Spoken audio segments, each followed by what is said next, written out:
On previous shows of the fitness movement, we've talked through how to best program for athletes in a time crunch. And specifically, I talked with Coach Day, tips for athletes with tight time schedules, that's episode 143.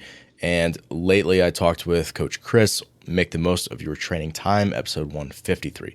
So this will be sort of a follow-up to those conversations and giving specific examples. Basically, I'm just going to run through a week of an athlete's training who was currently on a time crunch as I was programming that, and kind of what the things that we were focusing on, how I went about that, and what it looked like. As I said, be sort of a good sequel to that, where I would encourage people to go listen to episode 143 and 153 before you kind of engage with this conversation, because this will be more of a follow-up and an opportunity for you to get into the weeds of program design side of things, besides just like looking at factors that athletes could play with in their outside lives or other things that are like important to consider if an athlete is time constrained. Or on a time constraint. This is more so looking into the nuts and bolts of how you could do that from a program design point of view.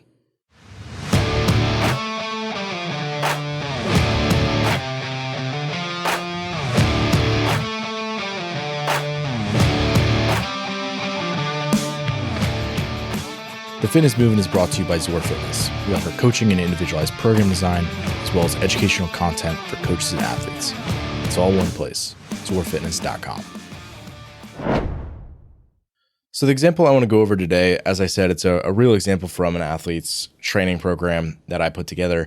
And before I dive into it, I just want to kind of go over really briefly, like, who do I think that this type of training could be most appropriate for? I think obviously, if someone's in a time crunch, you have limited time to work with, it's going to lend itself where you kind of put everything into a condensed time frame. However, there's going to be certain athletes that just putting more into less time isn't going to be super helpful for them, especially if someone is strength limited. So if someone has a big strength deficit that they're trying to overcome, you're probably better off just giving them a lower volume strength program and allowing that to drive really good adaptation in strength.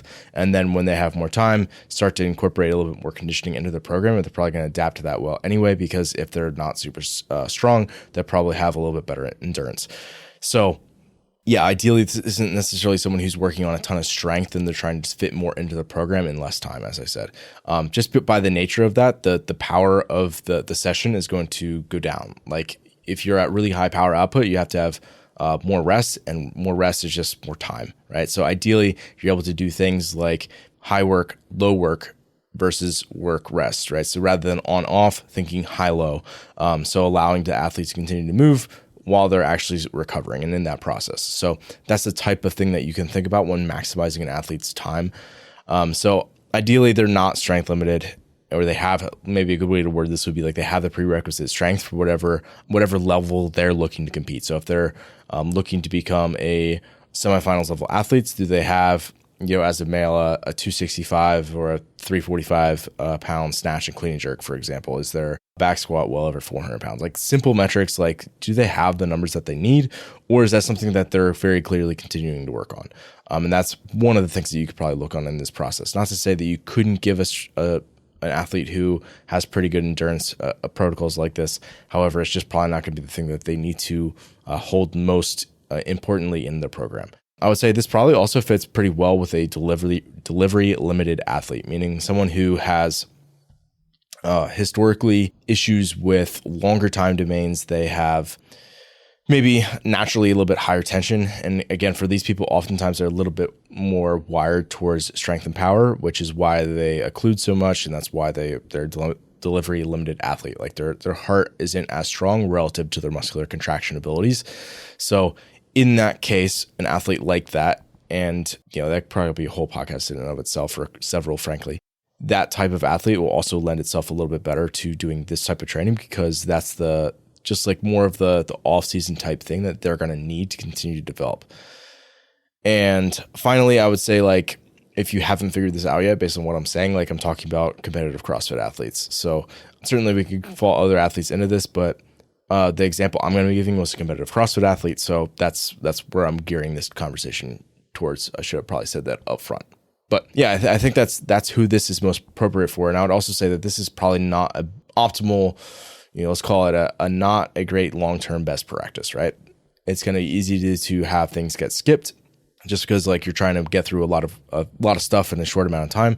And because of that, you're also just not going to be able to go max effort. So if you're in a pre-competition phase, that just doesn't really make sense. It doesn't like lend itself well to that. So that's another one of those things that I would say this is probably most useful for somebody who is like delivery limited in off-season phase, because that's just going to allow them to get a lot of quality focused work in at a little bit lower of a true like max effort, right? So more like going to be 70 to 85%, let's call it, repeatable efforts that are going to be able to go across the kind of the duration of the session. And certainly you could maybe end with like a higher effort piece or something, but just realize they're going to have a lot of pre-fatigue just kind of from the front end of that session that's going to be built in because of that. So all of those caveats being said, let's dive into the program and check out and see what it looks like. So this is 1 week. Basically, I'm going to go Monday through Friday of their week, because one of the things that we also basically started to incorporate was that we could give them some more days back to back, because the total amount of volume just isn't that crazy, because like I said, like they're basically in and out of here in less than 90 minutes. And that was sort of the goal, was like, okay, let's keep this where it's, at most like an hour 15 to hour 30 and not more than that. Just because at that point, things will often start getting missed because of the demands of this person's job. So yeah, and then Saturday was the name game. They had a little bit more time on Saturday, so that's a little bit more relaxed. I'm not going to go over that one, just because obviously it's not the case type that we're looking at here. But just realize that there might be certain days where this sort of thing applies, and other days where maybe the athlete does have more time. And oftentimes, if that is the case, tend to put things that are a little bit more conditioning based on the times where they're time crunched, and things like weightlifting, positional work, right? If they got to get warmed up for 3 position snatches, things like that, it's going to take them, potentially could take them over a half hour to get warmed up for that and actually into their working sets. So if that's the case and they only have 45 minutes, obviously that doesn't really make sense to do that in a session like that, where if you're doing, double unders and wall walks, you can probably get warmed up for that in 5 minutes. So let's dive into it. Starting off, all these have like a timestamp on them. So I'll have like different, for example, it'll say like 000, meaning that they're starting a running clock, and that's taking them through the entirety of their session. So it's starting at 000. They're doing 5 minutes of choice cyclical work. So you could row, bike, ski, whatever you want to do, right? 5 minutes. And that's just like an assume that that's an easy pace. Our bounding prep routine and our hanging prep routine. And that will probably take them in the neighborhood of, probably more than 10 minutes, but no more than like 12 or 13 minutes, because at the 15-minute mark, that's our next timestamp, they go into 6 rounds that's quality focused of 5 toaster rings and 1 minute of crossover double under practice. So this is sort of like additional prep work incorporated as well into the skill work. So it's more so about the double under practice. But again, as one of the things that you'll see is like if I know that I'm going to have an athlete doing something that's higher tension or certain really demanding of a particular movement or skill or like position, I'm going to make sure that that's prepped in the piece before that, because and doing something that is a little bit more accessible, right? So like something like a toaster rings is not challenging for this athlete. However, doing a weighted strict pull up, if they hadn't done any hanging prior to that, and they just did maybe a little bit of hanging prep and they just went right into the weighted pull-ups, they could very easily like just not be like quite primed for that and like ready for it, and have the joints are going to feel great like going into that, jumping into it. So it's a little bit of an opportunity to continue to warm up the shoulder girdle, get the rotator cuff firing, like all the stuff that needs to happen in order for an athlete to actually feel good when they go to do a weighted strict pull-up in the second part, which is actually like the thing that matters. So the 5 toaster ring, again, it's basically sort of additional prep. And it's, as I said, for someone who is maybe delivery limited, or they just need more practice in certain skills, or just more total volume to continue to build their base as an athlete,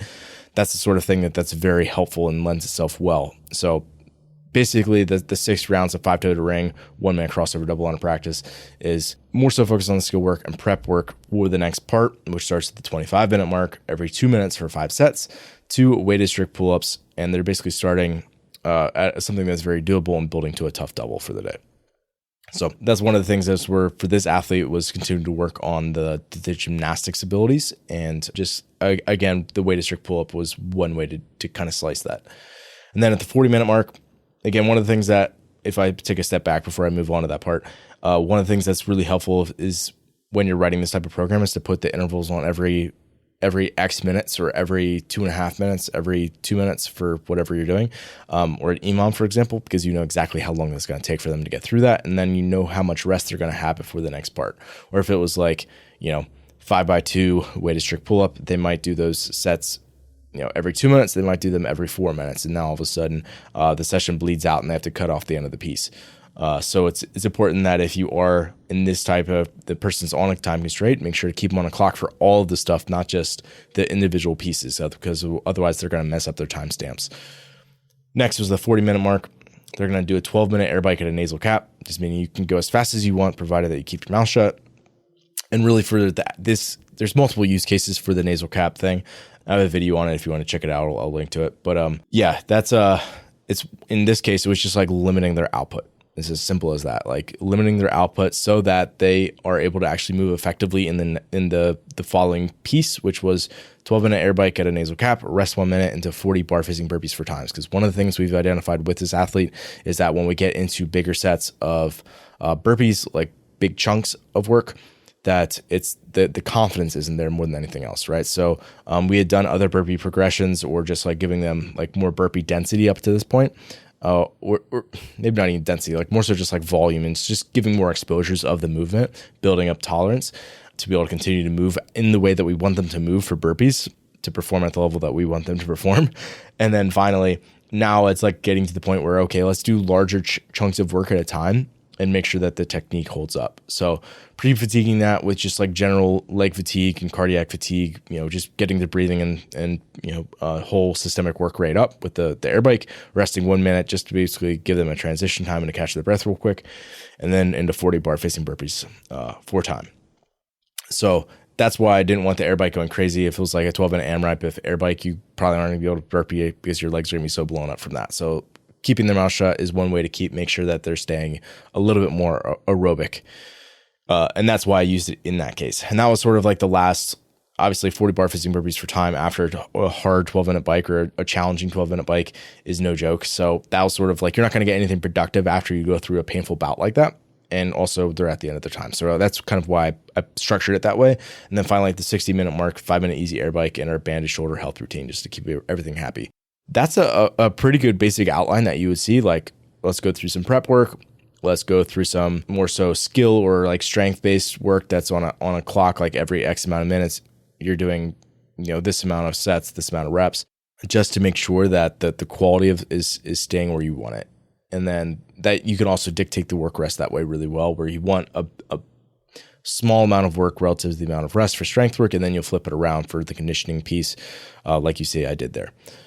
So that was Monday. Tuesday, at 0 minutes, they're starting their snatch warm-up 2.0, which is one of our Olympic lifting warm-ups. So we have all kinds of warm-ups built out for athletes. That's one of the ones that should take no more than 20 minutes. That's actually one of the shorter ones that we have, but even the shorter ones take usually at least 15 minutes, probably closer to 20. And then 20-minute mark, they're doing every 3 minutes times 3 sets, 10 overhead squats at 95 pounds as fast as possible. So they're doing a quick set every 3 minutes. So obviously that's going to take...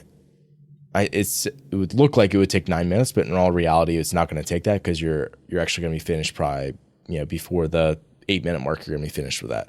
So at the 30-minute mark, that's when they're going to then find a heavy halting snatch single. So one of the things that as I said, this is obviously individual design. One of the things that we're working on with this athlete is keeping that bar path a little bit more vertical, because it has the tendency to get loopy going out around their knee as they come through the middle. So something like a holding snatch variation, which we had done in more so like drilling technique work before heavier snatches in the previous cycle. Now we're like starting to put a little bit more stress onto that particular variation. Obviously finding a heavy single is more stress, but 10 minutes is also like, you're not going to be able to like just sit there and make endless attempts at like your attempted max for that particular variation. It's like 10 minutes, you're just going to be able to find something as simple as it sounds, like find a heavy single and move on, because that's all the time you're going to have for that. So that was at the 30-minute mark. And then, so that'll end by obviously the 40-minute mark because it was 10 minutes. And then at the 45-minute mark, so they do have a little bit of rest, additional prep time for the next part, which again, that's just the sort of thing that you have to incorporate if you're writing in this format. At the 45-minute mark, every 5 minutes for 3 sets, 2 ring muscle ups, 3 power cleans to 205, and 3 bar muscle ups. For this athlete, they're much more proficient at bar muscle ups than they are ring muscle ups. They can do doubles consistently for ring muscle ups, so that's why I put 2. And the bar muscle ups, if they're fresh, they might be able to do more like 5, but again, they've gone through 3 relatively heavy power cleans, and that's going to fatigue them enough where they should still be able to get 3 bar muscle ups, hopefully unbroken. If they got to break it, that's not the end of the world. So again, more strength, power, technique-driven work there. And then finally, at the 65-minute mark, they're actually testing an open workout. So 15.4, which is an 8-minute AMRAP of ascending handstand push-ups, kipping handstand push-up reps, and cleans at 185, which again, obviously that's more like sport conditioning-based work. That was Tuesday. The 75-minute work, they had a 5 to 10-minute air bike flush.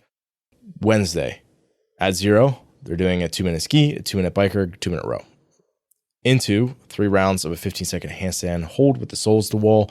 That's working on sort of like the handstand walk body line that you want, whereas it's allowing to have the center of mass just a little bit further forward because the heels are kind of leading the way, like you see a lot of the elite level athletes do. 15-second wrist stretch and a 15-second T-spine over. So all prep work, getting the body warm, getting the joints lubricated, getting the positions, starting to get ready for what's coming at the 10-minute mark. Choice handstand skill practice. And then at the 13, 16, 19, 22, and 25-minute marks on their watch that's currently running, they're going to be completing a 10 to 15-second L-sit hold. So basically, they're going to be doing 15 minutes worth of that handstand skill practice, which is sort of whatever they want to make it. If they want to make it handstand walking, handstand holds, parallel holds, whatever they're currently kind of working on, which is probably just like handstand walking refinement and maybe some like skills thrown into that. That'll be about 15 minutes. Again, accumulating that L-sit time every 3rd minute. And then at the 40-minute mark, the front rack mobility checklist, again, one of our kind of set routines that we have. That's, again, the front rack is something that often will get tight for this athlete and kind of is one of their limiters. So something, obviously, I just threw that in there. And then at the 45-minute mark, they have 8 minutes to find a heavy pause single for front squat. Now, obviously, they haven't done a ton of prep for the lower body. The front rack mobility checklist actually has some front squats in it. And also the L-sit was probably just enough where it started to get the quads and the knees and the core a little bit ready to like brace and like hold a good position in something like a front squat. Even though it's obviously a completely different motor pattern, it allows those joints to start to be getting in the right place. And the other thing is when people actually get set up for L-sits, typically they go into like a squat tight position, which again, it all depends on the athlete too. Like some people could probably front squat with, 50% with like 0 warm up, but they're going to feel okay. Whereas other athletes are going to deal with more joint irritation just doing an air squat or, very lightweight, like an empty bar. They're just going to need some prep for that. So this athlete tends to be pretty good in terms of the squatting positions up front. So that's kind of why I did it that way. So 8 minutes to find that heavy pause single. And that was a progression that we went through as well. This is sort of towards the tail end of one of their cycles. And then at the 56-minute mark, they have an AMRAP of unbroken front squats at 75%. And then in the remaining time of their window here before the 65-minute mark, they're prepping for their EMOM. And then finally, they have cycle speed EMOMs, which is like sort of their, sport-specific work. It'll end up being a little bit conditioning for sure, but it's just as it sounds. Like I want this to be focused on the speed that they're going through the reps. So trying to execute the work as quickly as you can. And I made a note for the EMOM. It's a 60-minute EMOM of 4 different movements. So they're getting through essentially 4 rounds of this EMOM. And it was alternating pistols, box jump overs, wall walks into wall facing handstand push-ups, and dumbbell snatches. Round 1 was an 8 out of 10 effort for speed. Then it was 9 out of 10, and then rounds 3 and 4 were as fast as possible. So trying to really drive as much tension and move as quickly as you possibly can through those movements. So keeping the reps nice and short where they get a nice long break, but a little bit of fatigue where it kind of challenges their ability to still move quickly in that movements. Moving on, Thursday at 0, move through nasal, easy, 3-minute ski, 3-minute bike, 3-minute row into overhead and front rack mobility. Then prep, toe to bar, and hang clean and jerk. At the 15-minute mark, they got an AMRAP for 10 minutes at 60% effort. So here's what they're actually prepping for. 8 toe to bar, 10 dumbbell hang clean and jerk, 5 side at 50 pounds, and 14 calorie row. If that sounds familiar, it was 18.1. Obviously, this is at a prescribed effort. That was a 20-minute AMRAP. So basically they're going to do 10 minutes easy of that 18.1 into at the 27-minute mark. So just, I want to say it was like 2 minutes of rest or something like that. So 15 to 25, 27. Yeah, 2 minutes of rest into a 10-minute AMRAP at 90% effort of the exact same thing. 8 total bar, 10 hang clean and jerk, 5 and 5, 50 pounds, and 14 calorie row. So basically 10 minutes easy of 18.1 into 10 minutes hard of 18.1, and then a flush after that. So that was really the extent of what they had on this day. Basically conditioning work, pretty low tension stuff, just some hanging gymnastics really. That's going to be the main toll on the skeletal system at least. Move through, again, nasal, easy, same thing, 3 minutes ski, 3 minute row, 3 minute bike. That was Thursday. Friday, jerk warm-up 1.0 at the 0 minute mark. At the 20 minute mark, bar pullover practice, and they have that for 10 minutes. And then at the 30 minute mark, they're building to their jerk opener, which they have a overhead medley coming up, which is sort of like a fun, different, challenging tester of, as it sounds, like a bunch of overhead movements. So at the 40 minute mark, this is what that overhead medley was from 0 to 3 minutes on the clock. So from 0 to 43, they're finding a max unbroken handstand hold and a 4 foot by 4 foot box, sort of like we've seen out of stage 1 of the COVID games. Dave did that. They have had teams of the CrossFit Games do a handstand hold like this, and I believe as well age group athletes have done it. So we haven't seen it at like a mass, quarterfinals level or anything like that. However, it also wouldn't be unexpected to see something along those lines. From 3 to 6 minutes on that clock. So from 0 to 3 is the handstand hold. From 3 to 6 is a max unbroken kipping handstand push-up set. And then from 6 to 9 is a 2RM shoulder overhead from the rack. And I put a little note, if there's no assistance returning the bar to the rack if you miss. So it's sort of like you only have 3 minutes, obviously. So you got to make sure you get at least, a solid first attempt before you make a real attempt at a heavy load. So obviously there's a bit of pressure on that final one and some fatigue as well, considering, less so from the handstand hold unless someone's really proficient at that and they're holding for a long time, more so from the kipping handstand push-ups. Obviously that's a lot of tricep to then go into the shoulder overhead. Shoulders and triceps are just going to be fatigued. So it's also a matter of predicting what your capacity is going to be in something like a strength movement like that when you're tired. So it's just kind of a fun little tester on that day, and obviously getting a bunch of overhead work in. And finally at the 55-minute mark, because yes, that's pressing ability, but it wasn't really like systemic conditioning based. At the 55-minute mark, we had a 4-time workout.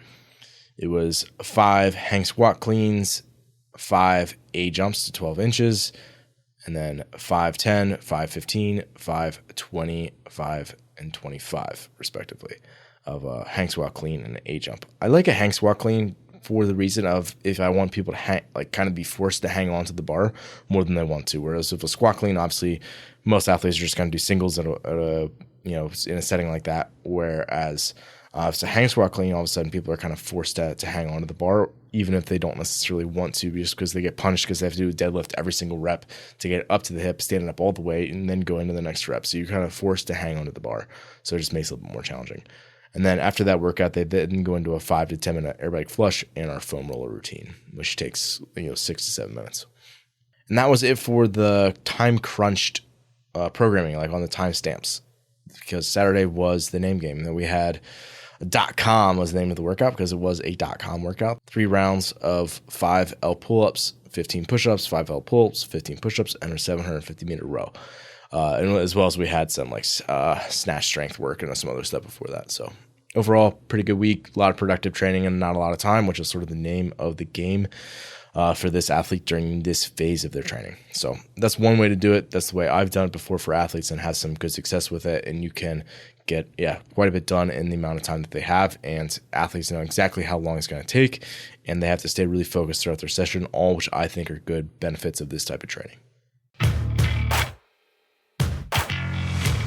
Thanks for listening today. If you're someone who just started listening to the show, I would encourage you to subscribe so you can stay up to date. If you're someone who's been listening for a while, I would encourage you to rate and review the show. And lastly, the best thing that you can do to support our work is also the best thing that you can do for your performance. And that is by hiring one of our coaches. Until next time, stay the course.